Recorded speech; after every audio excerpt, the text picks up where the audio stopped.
ഒറ്റശിഖരം സീരിയലിലെ latest episode റിവ്യൂയിലേക്ക് എല്ലാ കൂട്ടുകാർക്കും സ്വാഗതം. അങ്ങനെ പ്രീത മേഡം ആണെങ്കിൽ മുകുന്ദനും അങ്കിതയ്ക്കും അമ്മയും അച്ഛനും തമ്മിലുള്ള വ്യത്യാസത്തെക്കുറിച്ചും അതിൻ്റെ മഹത്വത്തെക്കുറിച്ചൊക്കെ തന്നെ പറഞ്ഞു കൊടുക്കുന്നു. അതിനുശേഷം പ്രീത മേഡം ചോദിക്കുന്നുണ്ട്, അല്ല വെറുതെയാണോ വന്നത്, എനിക്ക് സ്വീറ്റ്സ് ഒന്നും കൊണ്ടുവന്നില്ലേന്ന്. അത് ഓർഡർ കൊടുത്തിട്ടുണ്ട്, മേഡത്തിന് സ്വീറ്റ്സ് ഇല്ലാതെ ഇരിക്കുമോ? അങ്ങനെ അങ്കിത ചോദിക്കുകയാണ്, മേഡം നിങ്ങൾക്ക് കുഞ്ഞിനെ കാണാനായിട്ട് പറ്റുമോ? കുറച്ച് ബുദ്ധിമുട്ടാണ്, പക്ഷെ ഞാൻ ശ്രമിക്കാം. അങ്ങനെ മുകുന്ദൻ പറയുന്നുണ്ട്, മേഡത്തിനോട് ഒരുപാട് നന്ദി, ഞങ്ങൾക്ക് വേണ്ടി ഒരുപാട് ബുദ്ധിമുട്ടിയല്ലേ ഒരു കുഞ്ഞിനെ ഞങ്ങൾക്ക് തരാനായിട്ട്. അയ്യോ, എന്നോട് എന്തിനാ നന്ദി പറയുന്നത്, ഞാൻ എൻ്റെ കടമ മാത്രമാണ് ചെയ്തത്. പക്ഷെ മീനാക്ഷി അവളാണ് എല്ലാം നിങ്ങൾക്ക് വേണ്ടി ചെയ്യാനായിട്ട് തയ്യാറെടുത്തത്, അവളോട് വേണം നന്ദി പറയാനായിട്ട്. എന്നാലും മേഡത്തിനോട് ഞങ്ങൾക്ക് നന്ദി പറയാതിരിക്കാൻ പറ്റുമോ? അങ്ങനെ മുകുന്ദനും അങ്കിതയും വീണ്ടും പ്രീത മേഡത്തോട് നന്ദി പറയുകയാണ്. പിന്നീട് കൈ കൊടുത്ത് അവിടെ നിന്നും പിരിയുന്നു. അങ്ങനെ ഈ സമയം റൂമിലാണെങ്കിൽ മീനാക്ഷി കുഞ്ഞിന് പാല് കൊടുത്ത് കഴിയുകയാണ്. എന്നിട്ട് അമ്മയൊന്ന് അകത്തേക്ക് വരുമോ? അങ്ങനെ അവിടേക്ക് പ്രസന്ന വരുന്നുണ്ട്. എന്താ? അതെ, കുഞ്ഞിന് ഏമ്പക്കം പോകണം, പാല് കൊടുത്ത് കഴിഞ്ഞിട്ടുണ്ട്, ഒന്ന് തോളിലിട്ട് തട്ടാമോ? അങ്ങനെ പ്രസന്നയാണെങ്കിൽ ആ കുഞ്ഞിനെ എടുക്കുന്നത് കണ്ടിട്ട് മീനാക്ഷി ദേഷ്യത്തോടെ പറയുന്നുണ്ട്, അമ്മേ ഒന്ന് പതുക്കെ, അല്ലെങ്കിലും എൻ്റെ കുഞ്ഞിനോട് ആർക്കും ഒരു സ്നേഹമില്ല, എല്ലാവർക്കും ദേഷ്യമാണെന്നൊക്കെ പറയുമ്പോൾ, അതെ ഞാൻ 3 പ്രസവിച്ചതാ, എനിക്കറിയാം കുഞ്ഞിനെ എങ്ങനെ മാനേജ് ചെയ്യേണ്ടത്, പ്രസന്ന മീനാക്ഷിയോട് തിരിച്ചു പറയുന്നു. അങ്ങനെ ഏമ്പക്കം കളയുകയാണ്. പിന്നീട് ഒരു റൂമിൽ അങ്കിതയും മുകുന്ദനുമാണെങ്കിൽ കുഞ്ഞിനെ കാണാനുള്ള ആകാംക്ഷയോട് കൂടിയിട്ട് ഓരോന്ന് സംസാരിച്ചങ്ങനെ നിൽക്കുക. കുഞ്ഞ് ആരെപ്പോലെ ആയിരിക്കും? മുകുന്ദനെ പോലെ ആയിരിക്കുമോ? അറിയില്ല, നമുക്ക് നോക്കാം. പെൺകുഞ്ഞായതുകൊണ്ട് മീനാക്ഷിയെ പോലെ ഇരിക്കാനാണ് ചാൻസ്. അല്ലടോ, തൻ്റെ മുഖത്തെന്താ ഇത്ര സന്തോഷം? അത് പിന്നെ അച്ഛനും അമ്മയും ആയിരിക്കുകയാണല്ലോ എൻ്റെ മുകുന്ദൻ്റെ കുഞ്ഞ്, എത്ര നാളത്തെ സ്വപ്നമാണത്. അങ്ങനെ അവർ അത് സംസാരിച്ചുകൊണ്ടിരിക്കുമ്പോഴാണ് നേഴ്സുമാർ അങ്ങോട്ട് കുഞ്ഞുമായിട്ട് എത്തുന്നത്. അവർക്കാണെങ്കിൽ ആ കാഴ്ച കണ്ട് സന്തോഷം അടക്കി പിടിക്കാനായിട്ട് കഴിയുന്നില്ല.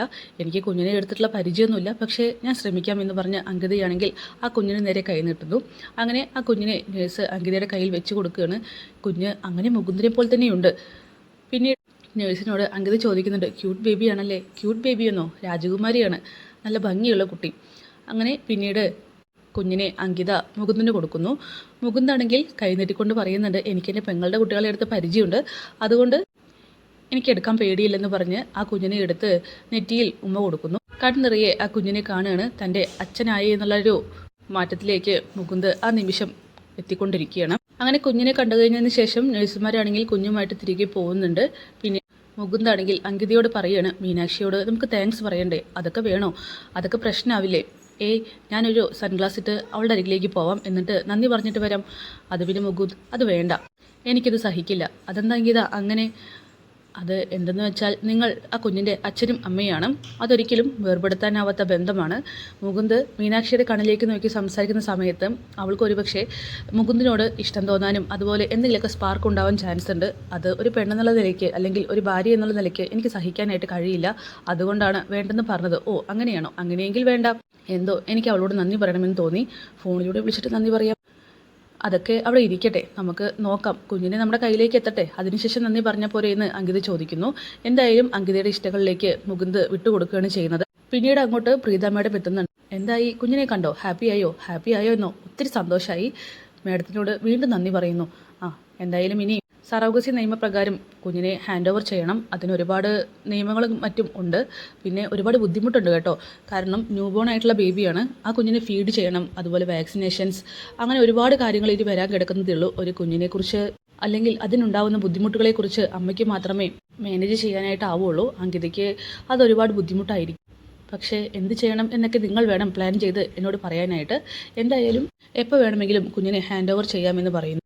അതും പറഞ്ഞുകൊണ്ട് പ്രീത മേഡം ആണെങ്കിൽ അങ്ങോട്ട് പോവുകയാണ്. അങ്കിതയ്ക്കാണെങ്കിൽ അതൊക്കെ ആലോചിച്ച് ശരിക്കും ടെൻഷൻ ആവുന്നുണ്ട്. അങ്ങനെ മീനാക്ഷി ആണെങ്കിൽ കുഞ്ഞിനെ താഴെ പോലും വെക്കുന്നില്ല. അമ്മയുടെ സുന്ദരി കുട്ടിയാണ്, നല്ല ഭംഗിയുണ്ട് നിന്നെ കാണാൻ എന്നൊക്കെ പറഞ്ഞ് ആ കുഞ്ഞിനെ കൊഞ്ചിച്ചുകൊണ്ടിരിക്കുമ്പോൾ പ്രസന്നയ്ക്കാണെങ്കിൽ ഇത് കണ്ട് ദേഷ്യം വരികയാണ്. അതെ, ചൂടുവെള്ളം എടുത്തു വെച്ചിട്ടുണ്ട്, വന്ന് മേല് കഴുകണ്ടേ? നീ ഒന്ന് മേല് കഴുകിയിട്ട് കുഞ്ഞിനെ കൊഞ്ചിച്ചോ എന്നിങ്ങനെ ദേഷ്യത്തോടെ പറയുമ്പോൾ, ശരി അമ്മേ, ഇതാ കുഞ്ഞിനെ തൊട്ടിയിലിട്ടോ, സൂക്ഷിച്ചിടണേ എന്നൊക്കെ പറഞ്ഞ് മീനാക്ഷി ആണെങ്കിൽ പ്രസന്നയെ ഉപദേശിക്കുന്നു. പെട്ടെന്നാണ് അവിടേക്ക് വാതിൽ തുറന്ന് തുളസി എത്തുന്നത്. അയാളാണെങ്കിൽ വളരെ ദേഷ്യത്തോട് കൂടിയിട്ടാണ് റൂമിലേക്ക് കയറി വരുന്നത്. എന്തായി, കഴിഞ്ഞില്ലേ? ഇനി നമുക്ക് വീട്ടിലേക്ക് പോയിക്കൂടെ? അച്ഛാ, ഞാനേ പിടക്കോഴി മുട്ടയിടുന്നത് പോലെ മുട്ടയിട്ടിരിക്കുകയല്ല, പ്രസവിച്ചിരിക്കുകയാണ്. പിന്നെ ഇതൊക്കെ ഒരു പ്രസവം. നോക്ക്, ഒരുപാട് ആളുകൾ, ഒരുപാട് പെണ്ണുങ്ങൾ ഓരോ നിമിഷത്തിലും പ്രസവിച്ച് വീഴുന്നുണ്ട്. അപ്പോൾ പിന്നെ നിന്റെ പ്രസവം മാത്രം എന്താ ഇത്ര പ്രത്യേകത? നിനക്ക് വലിയ കുഴപ്പമൊന്നുമില്ലല്ലോ, കാണുമ്പോൾ കുഴപ്പമൊന്നും തോന്നുന്നില്ല. വന്നേ വീട്ടിലേക്ക് പോകാം, കാര്യങ്ങളൊക്കെ കഴിഞ്ഞല്ലേ, ആ കുഞ്ഞിനങ്ങ് കൊടുത്തേക്ക്. പ്രസന്ന ദേഷ്യത്തോടെ ചോദിക്കുന്നുണ്ട്, എന്താ മനുഷ്യ നിങ്ങൾ ഈ പറയുന്നത്? കുഞ്ഞിനെ പ്രസവിച്ചിട്ട് കുഞ്ഞ് എവിടെയെന്ന് അയൽക്കാർ ചോദിക്കില്ലേ? അത് വല്ല ചാപിള്ളയായിരുന്നു എന്ന് പറയാം, അല്ലെങ്കിൽ ഒരു കാര്യം ചെയ്യാം, പ്രസവം കഴിഞ്ഞതിന് ശേഷം ജെന്നി വന്ന് കുഞ്ഞ് ചത്തുപോയെന്ന് പറയാം. ഇത് കേട്ട് മീനാക്ഷിക്കാണെങ്കിൽ സഹിക്കാൻ പറ്റുന്നില്ല. അച്ഛ, മര്യാദയ്ക്ക് അച്ഛൻ്റെ കാര്യം നോക്കിയിട്ട് അച്ഛൻ ഇവിടെ നിന്നും പോയിക്കോ. അച്ഛൻ വീട്ടിലത്തെ കാര്യം മാത്രം നോക്കിയാൽ മതി. ഇവിടുത്തെ കാര്യം നോക്കാനേ ഡോക്ടേഴ്സും നഴ്സുമാരും ഒക്കെയുണ്ട്. പിന്നെ പോരാത്തതിന് ചന്ദ്രമോഹൻ സാറും മേനോൻ സാറും ഡോക്ടറും എല്ലാവരും തന്നെയുണ്ട്. അച്ഛൻ വീട്ടിലത്തെ കാര്യം നോക്കിയാൽ മതി എന്ന് പറയുമ്പോൾ അതെന്താടി നീ അങ്ങനെ സംസാരിക്കുന്നത്? എൻ്റെ നേരിൽ നിന്ന് തൻ്റെ അടുത്തോട് സംസാരിക്കാൻ നീ ആയോ? ആയി. അപ്പോൾ നിനക്ക് ഞാനല്ലേ വലുത്? അല്ല, ഇപ്പം എനിക്ക് വലുത് എൻ്റെ ഈ കറക്കുന്ന കുഞ്ഞാണെന്ന് പറയുകയാണ്. ഇത് കേട്ടിട്ട് പ്രസന്നയ്ക്കും അതുപോലെ തുളസീധരനും വല്ലാതെയാവുകയാണ്. ഓഹോ, അപ്പോൾ അവിടം വരെ എത്തിയ കാര്യങ്ങൾ. അതെ, അച്ഛൻ മര്യാദയ്ക്ക് ഇവിടെ നിന്നും പോകുന്നതായിരിക്കും നല്ലതെന്ന് മീനാക്ഷി തൻ്റെ അടുത്തോട് കൂടിയിട്ടും ഉറച്ച സ്വരത്തോട് കൂടിയിട്ട് പറയുകയാണ്. ഇത് കേട്ട് തുളസിയാണെങ്കിൽ വളരെ ദേഷ്യത്തോട് കൂടിയിട്ട് പുറത്തേക്ക് ഇറങ്ങി പോകുന്നുണ്ട്. അങ്ങനെ പ്രസന്നയാണെങ്കിൽ മീനാക്ഷിയോട് ചോദിക്കുന്നുണ്ട്, മോളെ നീ എന്തൊക്കെ ഈ അച്ഛന് മുന്നിൽ വിളിച്ച് പറഞ്ഞത്? അച്ഛൻ നിൻ്റെ നല്ലതിന് വേണ്ടിയിട്ടല്ലേ പറഞ്ഞത്? എന്ത് നല്ലതിന്? എൻ്റെ കുഞ്ഞിനെ മോശമായിട്ട് പറഞ്ഞു കഴിഞ്ഞാൽ പ്രതികരിക്കുമെന്നൊക്കെ മീനാക്ഷി വളരെ ദേഷ്യത്തോട് കൂടിയിട്ട് പറയുന്നു. അങ്ങനെ മീനുവിലെ ആ മാറ്റമൊക്കെ കണ്ടിട്ട് പ്രസന്നയ്ക്കാണെങ്കിൽ നന്നായി തന്നെ പേടി തോന്നുന്നുണ്ട്. കാരണം ഇവൾ കുഞ്ഞിനെ വിട്ടുകൊടുക്കില്ലേ എന്ന് പ്രസന്ന ചിന്തിക്കുകയാണ്. പിന്നീട് എല്ലാം കഴിഞ്ഞതിന് ശേഷം തിരിച്ച് വീട്ടിലേക്ക് എത്തുകയാണ് മുകുന്ദനും അങ്കിതയും. അവർക്കാണെങ്കിൽ വലിയ സന്തോഷമാണ്. രണ്ടുപേരുടെ മുഖത്തും നല്ല സന്തോഷമുണ്ട് താനും. അങ്ങനെ അകത്തേക്ക് കയറിയതിന് ശേഷം മുകുന്ദാണെങ്കിൽ അങ്കിതയോട് ചോദിക്കുന്നുണ്ട്, എന്താ തൻ്റെ മുഖത്ത് ഇത്രയും സന്തോഷം? അത് പിന്നെ ഞാൻ അമ്മയായിരിക്കല്ലേ, എൻ്റെ മുകുന്ദൻ്റെ കുഞ്ഞിനെയല്ലേ ഞാൻ കയ്യിലെടുത്തത്. അങ്ങനെ അവർ തമ്മിൽ സന്തോഷം പങ്കുവയ്ക്കുന്നു. അങ്ങനെ മുകുന്ദാണെങ്കിൽ അവിടെ ഇങ്ങനെ ഇരിക്കുകയാണ് സോഫയിൽ. അല്ല, മുകുന്ദ് ഫ്രഷ് ആവുന്നല്ലേ? കുറച്ച് നേരം ഇരിക്കട്ടെ, എൻ്റെ കുഞ്ഞിനെ നെഞ്ചോട് ചേർത്ത ദിവസമല്ലേ ഇത്. ഈ ഷർട്ടിൽ അതിൻ്റെ മണം ഉണ്ടെന്ന് പറഞ്ഞുകൊണ്ട് മുകുന്ദാണെങ്കിൽ ഷർട്ട് മണത്ത് നോക്കുന്നു. എന്തായാലും അങ്കിതയ്ക്കും ഒത്തിരി സന്തോഷമാവുകയാണ്.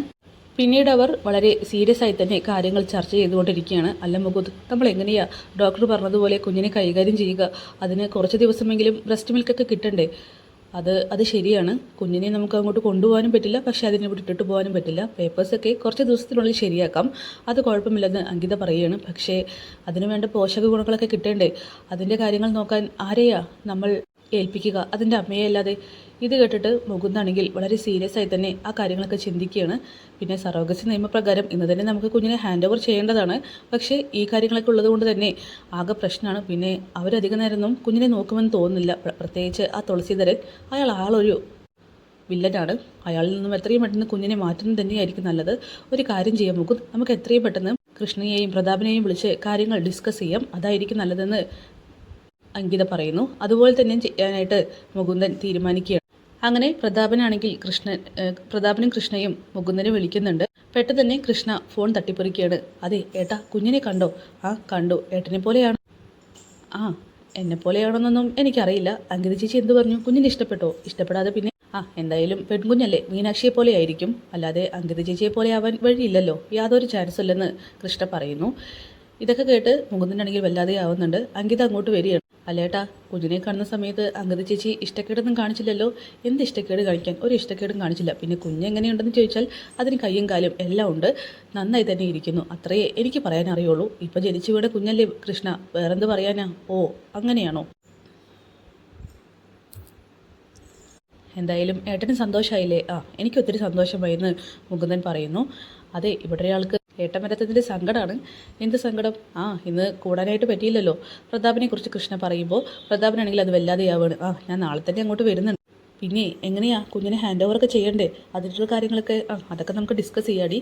അല്ലേട്ടാ, നമുക്ക് ഞങ്ങൾക്ക് രണ്ടുപേർക്കും കുഞ്ഞിനെ ഒന്ന് കാണാൻ പറ്റുമോ? അങ്ങ് മൂവാറ്റുപുഴ പോയിട്ട്? അയ്യോ, അത് വേണ്ട, അത് കാര്യങ്ങൾ കൂടുതൽ കുഴപ്പത്തിലാക്കും. പിന്നെ ഇത്രയും നാൾ ആൾമാറാട്ടം നടത്തിയിരിക്കുകയാണ് നമ്മൾ. ഞാനേതോ ബാംഗ്ലൂരിലുള്ള മുരളീധരൻ മേനോനാണ്, അല്ലാതെ മുകുന്ദ് മേനോനല്ലെന്നിങ്ങനെ പറയണം. എന്തായാലും ശരി, കുഞ്ഞിനെ നമുക്ക് എത്രയും പെട്ടെന്ന് നമുക്ക് അരികിലേക്ക് എത്തിക്കണമെന്ന് കൃഷ്ണ പറയുകയാണ്. എനിക്കതിനെ കാണാൻ കൊതിയാവുന്നതെന്നൊക്കെ പറയുന്നുണ്ട്. എന്തായാലും അതൊക്കെ പറഞ്ഞുകൊണ്ട് ഫോൺ കട്ട് ചെയ്യുകയാണ്. അതിനുശേഷം കൃഷ്ണയാണ് പ്രതാപനോട് ചോദിക്കുന്നുണ്ട്, നമുക്ക് കുഞ്ഞിനെ കാണണം പ്രതാപേട്ട, എങ്ങനെയെങ്കിലും നമുക്ക് ആ മൂവാറ്റുപുഴയിലേക്ക് പോയാലോ?